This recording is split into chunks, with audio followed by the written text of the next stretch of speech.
The study and review tool I used is Quizlet. I picked Quizlet because it's very easy to edit and put together great flashcards, and it's also very easy for the user and a great study tool.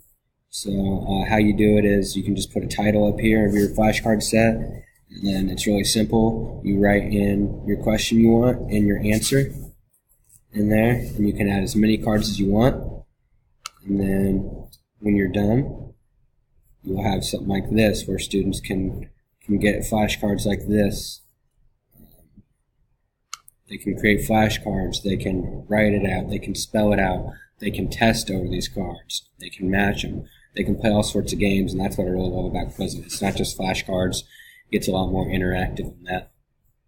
And up here you have the chance to, you can go back and edit anytime, share it, add this set into another class or folder and stuff like that. So I really like Quizlet and think it's a great study tool.